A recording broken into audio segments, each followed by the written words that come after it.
Buen día. Presentación de un jugador para nosotros muy importante esta temporada, indudablemente. Un jugador con un conocimiento del baloncesto europeo extenso, con muchísima calidad, un jugador de mucha calidad, que ha pasado por el baloncesto español en sus primeras etapas como jugador profesional en Alicante en ACB, que la temporada pasada fue absolutamente clave para la permanencia de Cáceres, equipo al que llegó en una situación difícil y donde aportó muchísimas cosas para que su equipo pudiera continuar una temporada más en la Liga Leboro.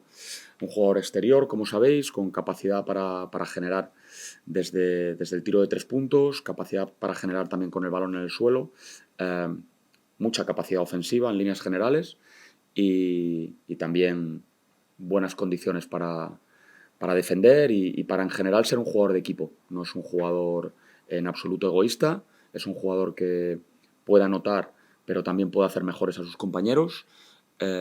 Conoce, como os digo, muy bien el baloncesto europeo, tiene experiencia en situaciones de todo tipo y creemos que nos puede dar ese plus de calidad y al mismo tiempo ese plus de experiencia que todo equipo necesita a lo largo de una temporada. Así que muy contentos. Welcome, Kenny. Very happy to be here.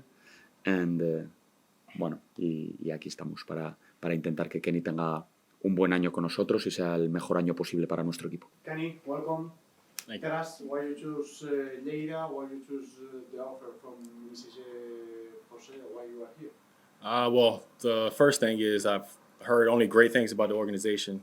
I saw last year how well they did, how well the team was put together. And my agent and I spoke, and it was just a great situation for myself. And just I think it was a good fit. How about with your new teammates, with the coach, with the staff, these first days and weeks here in Lleida? From the first day, it was a great feeling.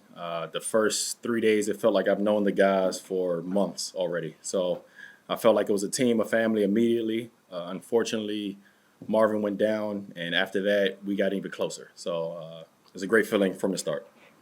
About your goals, not only as a player, as a team?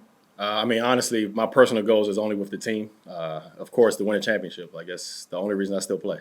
So my goal is always to be the best team, step by step, game by game. But the end goal is always the championship.